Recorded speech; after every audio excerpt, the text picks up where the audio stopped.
நண்பர்கள் அனைவருக்கும் வணக்கம். ஒரு ரீட்ஸ் பற்றி ஒரு நியூஸ் வந்திருக்கு. நம்மகிட்ட மொத்தம் 5 ரீட்ஸ் கம்பெனி இருக்குங்க.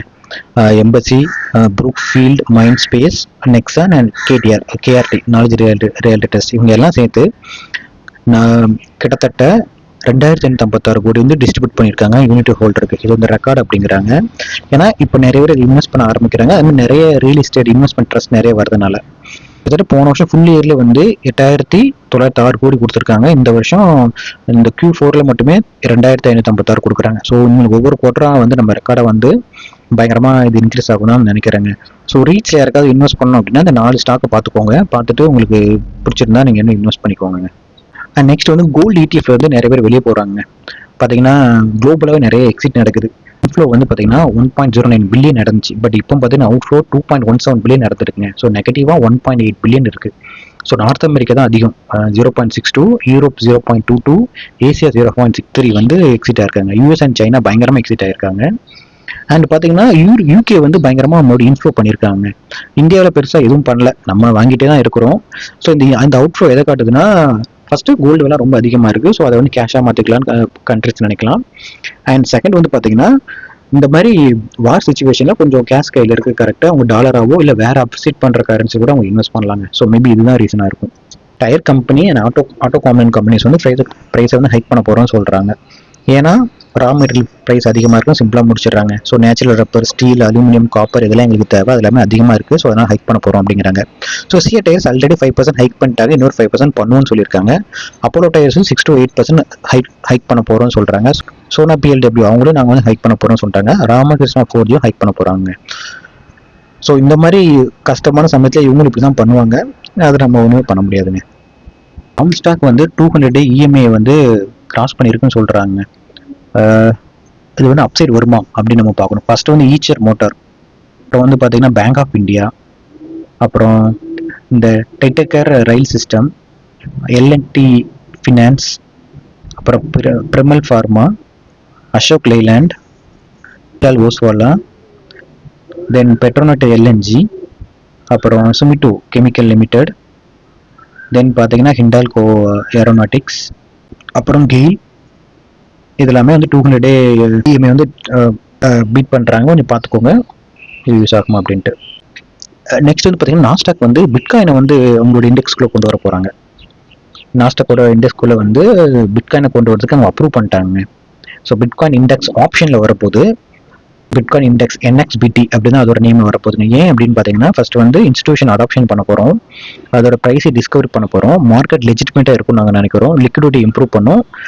இந்த பர்பஸ்க்காக நாங்கள் வந்து இது கொண்டு வர போகிறோம் அப்படிங்கிறாங்க. கிட்டத்தட்ட பிட்காயின் வந்து பார்த்தீங்கன்னா அதோட ரேஞ்ச் வந்து $1,05,000 to $1,10,000 ரேஞ்சாக சுற்றிட்டு இருக்கு இப்போதைக்கு, அதாவது போஸ்ட் ETF அப்ரூவலுக்கு அப்புறம். ஸோ இப்போ அது பயங்கரம் பூம் ஆகும் கண்டிப்பாக. ஸோ இந்தியா வந்து இது வரைக்கும் பிட்காயினை வந்து அப்ரூவே பண்ணலைங்க. ஸோ இது ஒரு இம்பார்ட்டன்ட் நியூஸ் தாங்க. ஸோ இந்த பிட்காயின் பற்றி பெருசாக ஐடியா இல்லை, பட் இது உள்ள போய் என்னென்ன மாற்றத்தை உருவாக்க போகுது அப்படிங்கிற நம்ம பொறுத்துட்டு தாங்க பார்க்கணும். மியூச்சுவல் ஃபண்ட் வந்து ஒரு 12 ஸ்மால் கேப் ஸ்டாக் வந்து வாங்கியிருக்காங்க. பட் வாங்கியும் அந்த ஸ்டாக் வந்து U-turn போட்டு கீழே தான் போயிட்டு இருக்கு. ஸோ 2 quarter பார்த்தீங்கன்னா மியூச்சுவல் ஃபண்ட் கன்சிடிவாக வாங்கிட்டு தான் இருக்காங்க. பட் சடனாக பார்த்தீங்கன்னா செல் ஆஃப் பண்ணிட்டாங்க ஏப்ரலில். ஸோ அது என்னென்ன ஸ்டாக் அப்படின்னு வந்து ஃபர்ஸ்ட் பார்க்கலாம். இப்போ ஃபர்ஸ்ட் வந்து பார்த்தீங்கன்னா நியூஜென் சாஃப்ட்வேருங்க. ஹோல்டிங் வந்து 33.33% வந்து குறைஞ்சிருக்குங்க. நெக்ஸ்ட் வந்து பார்த்தீங்கன்னா ஈஸ்டாக் இந்தியா, இவங்க வந்து மியூச்சுவல் ஃபண்டோட ஹோல்டிங் வந்து 10.17க்கு வந்துருச்சுங்க. நெக்ஸ்ட் பார்த்தீங்கன்னா பஜாஜ் எலக்ட்ரிக்ஸ் 16.88% வந்து குறைஞ்சிருக்குங்க.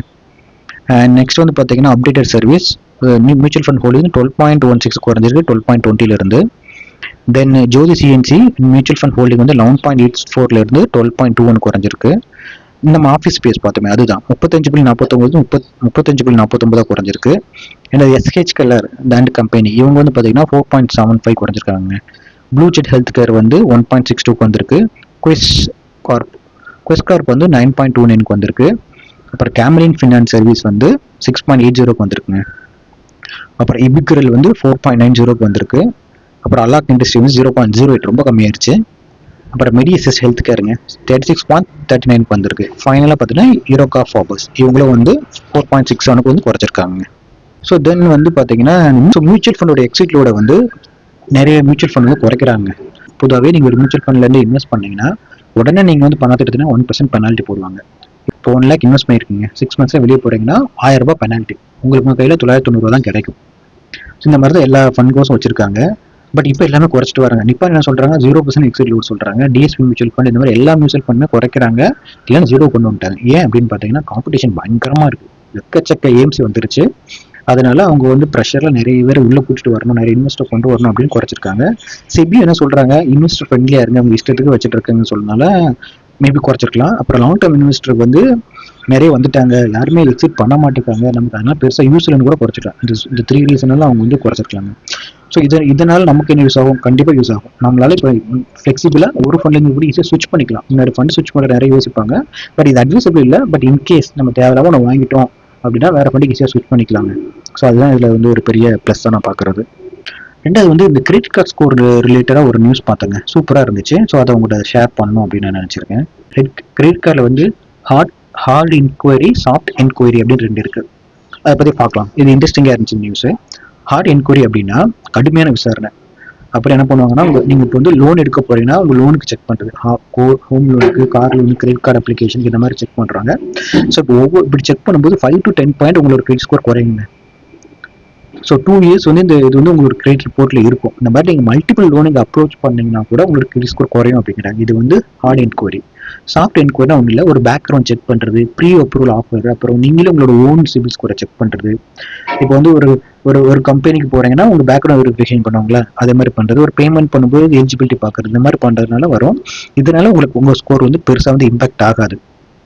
ஸோ அவங்க என்ன சொல்கிறாங்கன்னா, 6 மந்த்ஸில் நீங்கள் 1 to 2 டைம்ஸ் ஹார்ட் என்கொயரி பண்ணிங்கன்னா 5 to 10 பாயிண்ட்ஸ் குறைக்கலாம். 3 to 5 டைம்ஸ் பண்ணிங்கன்னா 15 to 20 பாயிண்ட்ஸ் குறையலாங்க. 6க்கு மேலே பண்ணிங்கன்னா 40 பாயிண்ட்ஸ் வரை குறைய உங்களுக்கு வந்து சான்ஸ் இருக்குங்க. ஸோ யோசிச்சு பார்த்துக்கோங்க. ஸோ நீங்கள் இதனால் என்ன பண்ணலாம்னா, ஹோம் லோனோ இல்லை எந்த லோனோ ரொம்ப ஃப்ரீக்வெண்ட்டாக எடுக்காங்க. 6 மந்த்ஸ்க்கு மேலே ஒன்ஸ் எடுங்க. 6 மந்த்ஸ்க்குள்ளே மோர் தென் 1 லோன் போக வேண்டாம் அப்படிங்கிறாங்க. அதே மாதிரி more than 1 credit card apply பண்ண வேண்டாம், லோன் அப்ளை பண்ண வேண்டாம், within a short frame of time தாங்க. ஸோ இது எல்லாமே நமக்கு நல்லதாக தான் அவங்க சொல்லியிருக்காங்க. ஸோ இது ஒரு இன்ட்ரெஸ்டிங் நியூஸ், உங்களுக்கு யூஸ் ஆகுதுன்னு நினைக்கிறேன். ஸோ எஃப்எஸ் ரீட்டைல் இன்வெஸ்டர் வந்து ஒரு 10 மிட் கேப் வந்து வாங்கியிருக்காங்க. பட் ஸ்டில் அது வந்து ஒரு 30% வந்து குறைஞ்சிருக்குங்க. அது ஏன் அப்படின்னு பார்த்தீங்கன்னா 3 ரீசன் இருக்கு. எஃப்ஐஎஸும் ரீட்டைல் வாங்கினா கூட டிஏ விற்கிறாங்க. ரெண்டாவது வந்து அதோட வேல்யூவேஷன் அதிகமாக இருக்குது, 30 to 35 பி இருக்குது. ஸோ ரீரேட்டிங் நடக்குது, வேல்யூவேஷன் ரீரேட்டிங் நடக்குது. அண்ட் மூணாவது பார்த்தீங்கன்னா இந்த வார் ப்ரீமியம் இருக்குது. ஸோ வாக்கு வந்து கொஞ்சம் ப்ரீமியம் தான் லிஸ்ட் ஆகும், அதோட வேல்யூவேஷன் அதோட டிமாண்டுக்கு ஏற்ற மாதிரி. பட் அந்த ப்ரீமியம் சம்டைம் நம்ம ஒரு வார் மாதிரி வரும்போதெல்லாம் கொடுக்க மாட்டாங்க. ஸோ இந்த 3 ரீசனால இந்த 10 ஸ்டாக்ஸ் வந்து குறைஞ்சிருக்கு அப்படின்னு சொல்கிறாங்க. ஸோ அது என்னென்ன ஸ்டாக் அப்படின்னு 1 by 1 பார்க்கலாங்க. ஸோ ஃபர்ஸ்ட் அவங்க சொல்கிறது வந்து கல்யாண் சொல்கிறாங்க. ஸோ 29% டிக்ளைன் ஆயிருக்குங்க, 496 ரூபா வந்து 352 ரூபாய்க்கு. ஸோ எஃப்ஐஎஸ் அண்ட் ரீட்டைல் 2 ஹோல்டிங்கும் அதிகமாக இருக்குங்க. அப்புறம் வந்து ஏடபிள்யூ அக்ரி பிஸ்னஸ் அப்படிங்கிற கம்பெனி, இது 29% டிக்ளைன் ஆயிருக்கு, 274 ரூபா 195 ரூபாய்க்கு. எஃப்ஐஎஸும் சரி ரீட்டைலும் சரி இன்க்ரீஸ் பண்ணியிருக்காங்க. அப்புறம் ரிலாக்ஸோ இந்த செப்பல் கம்பெனி, இது வந்து பார்த்தீங்கன்னா 28% குறைஞ்சிருக்குங்க, 408 295. எஃப்ஐஎஸ் ரீட்டைல் அகைன் இன்க்ரீஸ் பண்ணியிருக்காங்க. அப்புறம் இந்திரபிரதாஸ் கேஸ், இவங்களும் பார்த்தீங்கன்னா 23% டவுனாக இருக்காங்க, 255. எஃப்ஐஎஸ் டிஏஎஸ் வந்து இன்க்ரீஸ் பண்ணியிருக்காங்க. ஸோ நெக்ஸ்ட் வந்து எஸ்காட் குபோட்டோ, இதுவும் 90% ஃபால் ஆயிருக்குங்க, 3617 2931. எஃப்ஐஎஸ் டிஎஸ் அகைன் இன்க்ரீஸ் பண்ணியிருக்காங்க. 2 ஹிந்துஸ்தான் பெட்ரோலியம் கார்பரேஷன் ஹெச்பிசிஎல், இவங்க பார்த்தா 17% குறைஞ்சிருக்காங்க, 472 390. பட் எஃப்ஐஎஸ் அண்ட் ரீட்டைல் வந்து இன்க்ரீஸ் பண்ணியிருக்காங்க. இல்லை யூபிஎல் இந்த கெமிக்கல் கம்பெனி, இவங்க 16% டவுனாக இருக்காங்க, 751 631. அண்ட் எஃப்ஐஎஸ் ரீட்டைல் வந்து இன்க்ரீஸ் பண்ணியிருக்காங்க. நெக்ஸ்ட் மஹேந்திரா ஃபைனான்ஸ் சர்வீஸ்ங்க, 13% டிக்ளைன் ஆயிருக்கு, 342 to 300 ரூபாய். ரெண்டாவது ஹட்கோ 11% டவுன் ஆயிருக்குங்க, 230 to 205. அதுக்கப்புறம் மோத்திலால் ஒஸ்வாலா ஃபினான்ஸ் சர்வீஸ்ங்க, 10% டவுன் ஆயிருக்கு, 948 850. அப்புறம் பார்த்தீங்கன்னா என்எம்டிசி ஒரு 3 கம்பெனி கெயின் ஆயிருக்கு. அது என்ன பார்த்தீங்கன்னா என்எம்டிசி 20% கெயின் ஆயிருக்குங்க, 74 88. ரீட்டைல் அண்ட் எஃப்ஐஎஸ் வந்து கூடியிருக்கு. அதே மாதிரி தான் அரபிந்த் ஃபார்மா 22% கெயின் ஆயிருக்கு, 1205 1465. நல்ல ரிசல்ட்டு. அண்ட் இவங்க வந்து டாக்டர் ரெட்டியோட ரெவன்யூ அதிகமாக வந்துட்டு தான் நம்ம நியூஸ் வர பார்த்தோம். அண்ட் ஃபைனலாக லாய்டு மெட்டல்ஸ் அண்ட் எனர்ஜி, இதுவும் ரீசெண்டாக நிறைய பார்த்தோம், 42% ரைஸ் ஆயிருக்கு, 1222 1134. ஸோ இந்த மாதிரி நிறைய ஸ்டாக் வந்து சொல்கிறாங்க, அது யூஸ் ஆகுமா அப்படின்னு பார்த்துக்கோங்க. பார்த்தீங்கன்னா ஜேஎம் ஃபினான்ஸில் ஏஎம்சிங்க, அவங்க என்ன பண்ணுறாங்கன்னா 1000 கோடிக்கு பர்ஃபார்மிங் கிரேட் ஏஎஃப் வந்து இன்ட்ரடியூஸ் பண்ணுறாங்க. இது வந்து செகண்ட், ஆல்ரெடி ஃபர்ஸ்ட் ஒன்று அவங்க லான்ச் பண்ணியிருக்காங்க. ஸோ ஏஎஃப்னா அல்டர்னேட்டிவ் இன்வெஸ்ட்மெண்ட் ஃபண்ட், கிட்டத்தட்ட 1000 கோடி டார்கெட் பண்ணுறாங்க. ஸோ பர்ஃபார்மன்ஸ் கிரெடிட்னா என்னன்னு பார்த்துலாம். ஃபர்ஸ்ட் இது வந்து ப்ரைவேட் கிரெடிட் அப்படின்னு சொல்லலாம். அதாவது லிஸ்ட் ஆகாத கம்பெனி, அன்லிஸ்டட் கம்பெனிக்கு வந்து லோன் கொடுக்குறதுங்க. இப்போ பர்ஃபார்மிங் கிரெடிட்னா கரண்ட்லி ரீபேயிங் கம்பெனிக்குங்க. இதோட ரிட்டர்ன் 12-15% பெர் ஆனம் வருங்கிறாங்க. எஃப்டியை விட அதிகம், ரிஸ்க்கும் ரொம்ப ரொம்ப அதிகம். ஸோ இந்தியோட பிரைவேட் கிரெடிட் மார்க்கெட் பார்த்தீங்கன்னா குளோபலில் 1.7 ட்ரில்லியன் மார்க்கெட் இருக்கு, நல்ல க்ரோத் ஆகிட்டு இருக்கு. நிறைய ஏஎஃப் வந்து இன்ட்ரடியூஸ் பண்ணிருக்காங்க நிறைய கம்பெனி. நெக்ஸ்ட் இயர்ல பார்த்தீங்கன்னா 1 ட்ரில்லியன் பிரைவேட் கிரெடிட் வரும் அப்படின்னு சொல்றாங்க.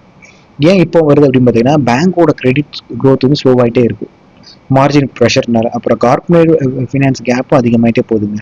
அப்புறம் எம்எஸ்எம்இ, ரியல் எஸ்டேட், இன்ஃப்ரா, இவங்கெல்லாம் பிரைவேட் கிரெடிட் வந்து வேணும், ஏன்னா வேற எங்கேயும் பணம் கிடைக்க மாட்டேது. ஸோ அதனால அவங்க பிரைவேட் கிரெடிட் வேணும் அப்படின்னு நினைக்கிறாங்க. அதனால இந்த மாதிரி விஷயத்தினால நிறைய கம்பெனி ஏஎஃப் வந்து கொண்டு வந்துட்டு இருக்காங்க. அதில் இவங்களும் இப்போ கொண்டு வந்திருக்காங்க. ஸோ இவங்களோட ஸ்ட்ரக்சர் என்ன பார்த்தீங்கன்னா மினிமம் 1 கோடி இன்வெஸ்ட் பண்ணணும் நீங்கள். லாக்இன் வந்து 3 to 4 years டிபிக்கலாக இருக்கும். ரிட்டர்ன் 12-15% நீங்கள் இன்வெஸ்ட் பண்ணலாம், எக்ஸ்பெக்ட் பண்ணலாம். ஸோ நிறைய பணம் வச்சுருந்தாங்கன்னா இந்த மாதிரி போட்டு வச்சுப்பாங்க. கொஞ்சம் டெப்ட்லையும் கொஞ்சம் ஏஎஃப்லையும் போட்டு ரெண்டே கேல்குலேட் பண்ணும்போது ஒரு ஆவரேஜாக ஒரு நல்ல ரிட்டர்ன் வரும். ஸோ இது வந்து நம்ம ஜேஎம் ஃபினான்ஸுக்கு வந்து ஒரு நல்ல விஷயங்க. நானும் அந்த ஸ்டாக்கை ஃபாலோ பண்ணிட்டு தான் இருக்கேன், பார்ப்போம் கிடைக்குமா அப்படின்ட்டு. நெக்ஸ்ட் வந்து பார்த்தீங்கன்னா இந்த எஃப்டிஎஸ்சி ரிஜிக், இது குளோபல் இண்டெக்ஸ் ப்ரொவைடருங்க. ஸோ இவங்க என்ன பண்ணாங்கன்னா ரீபேலன்ஸ் பண்ணுறாங்க வருஷம். ஸோ இப்போ அதில் என்ன பண்ணுறாங்கன்னா ஒரு 4 கம்பெனி, இந்தியன் கம்பெனி உள்ளே கொண்டு வராங்க. ஸோ அவங்க கொண்டு வர கம்பெனி என்ன பார்த்தீங்கன்னா Lenskart, Groww, Tata capital, ICICI prudential, AMC, அதுக்கப்புறம் எல்ஜி, 5 கம்பெனி வந்து உள்ளே கொண்டு வராங்க. இதனால என்ன நடக்க போகுது அப்படின்னு பார்த்தீங்கன்னா 51 மில்லியனுக்கு வந்து இன்ஃப்ளோ நடக்க போகுது இந்த 5 கம்பெனிலும். என்ன பண்ணுறாங்க, ரிலையன்ஸ் இண்டஸ்ட்ரியோட வெயிட்டை வந்து கட் பண்ணுறாங்க. ஏன்னா அது வந்து அதோட எக்ஸ்போஷர் அதிகமாக இருக்குது அப்படின்னு இதுல இருந்து கட் பண்ணுறாங்க. ஸோ பார்த்துக்கோங்க, க்ரோ வந்து பயங்கரமாக வந்துட்டு இருக்குங்க. டாடா கேபிட்டலும் இது இன்க்ளூஸ் பண்ணுறது ஒரு நல்ல விஷயம் தான். So grow and Lenskart, Tata investment, இது 3க்கு ஒரு நல்ல விஷயம். நீங்கள் யாரும் வச்சுருந்தீங்கன்னா கொஞ்சம் பார்த்துக்கோங்க. மொத்தமாக ஒரு 5 லார்ஜ் கம்பெனி இருக்குங்க. ஸோ அது வந்து என்ன பண்ணுதுன்னா ஒரு புள்ளி சிக்னல் காட்டுது அப்படிங்கிறாங்க ஆர்எஸ்ஐ வச்சு. ஸோ ஆர்எஸ்ஐ என்ன, ரிலேட்டிவ் ஸ்ட்ரென்த் இண்டெக்ஸுங்க. அது வந்து ஒரு மொமெண்டம் இண்டிகேட்டர் 0 to 100 ஸ்கேல் இருக்கும். ஸோ பிலோ 30னா ஓவர் சோல்டு, நீங்கள் வந்து வாங்கலான்னு அர்த்தம். So buy signal.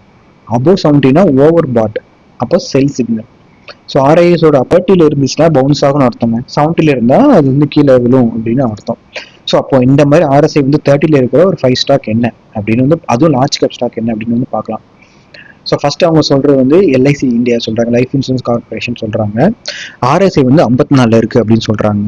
ஸோ ப்ரீவியஸாக 49 இருந்து இப்போ 54 வந்துருக்கு. கரண்ட் மார்க்கெட் ப்ரைஸ் வந்து 812. ஸோ அது வந்து 920 to 950 வரை போகலாம் அப்படின்னு வந்து சொல்கிறாங்க. நெக்ஸ்ட் வந்து என்னென்னா axis bank. So axis bank வந்து பார்த்தீங்கன்னா ஆர்எஸ்ஐ 52 இருக்குது, முன்னாடி 43 இருந்துச்சு, இப்போ 1285 இருக்குங்க. ஸோ அதுவும் பார்த்தீங்கன்னா உங்களுக்கு இன்னொரு 20% இன்க்ரீஸ் ஆகலாம்னு சொல்கிறாங்க. அண்ட் மூணாவது ஐசிஐசிஐ ப்ரூடென்ஷியல், ஏஎம்சி. ஸோ இவங்க வந்து ஆர்எஸ்ஐ 52 இருக்குது, முன்னாடி 49 இருந்துச்சுங்க. ஸோ இவங்க வந்து இப்போ 3229 இருக்காங்க. நெக்ஸ்ட் ஒரு 10-15% இன்க்ரீஸ் ஆகலாம் அப்படின்னு சொல்கிறாங்க. அப்புறம் கெயில் வந்து பார்த்தீங்கன்னா 51 புள்ளி கிட்டத்தட்ட 52 வச்சுக்கோங்களேன், முன்னாடி 42 இருந்துச்சு. ஸோ கரண்ட் மார்க்கெட் 160, இதுவும் இன்க்ரீஸ் ஆகலாம் அப்படின்னு சொல்கிறாங்க. ஸோ லாஸ்ட்டாக எஸ்பிஐ லைஃப் இன்சூரன்ஸ் கம்பெனி, இவங்க ஆர்எஸ்ஐ வந்து கிட்டத்தட்ட 51, முன்னாடி வந்து 49 இருந்துச்சுங்க. கிட்டத்தட்ட 1870 இருக்காங்க. இதுவும் 10-20% இன்க்ரீஸ் ஆகலாம் அப்படின்னு சொல்கிறாங்க. ஸோ இது வந்து ஒரு டெக்னிக் இண்டிகேட்டர் வச்சு நம்ம சொல்கிறாங்க புல்லிஷாக ஆகும் அப்படின்ற மாதிரி லார்ஜ் கேப் ஸ்டாக் சொல்கிறாங்க. ஸோ இந்த நியூஸ்லாம் உங்களுக்கு ரொம்ப யூஸ்ஃபுல்லாக இருக்கும்னு நினைக்கிறேன். ரொம்ப நன்றி, வணக்கம்.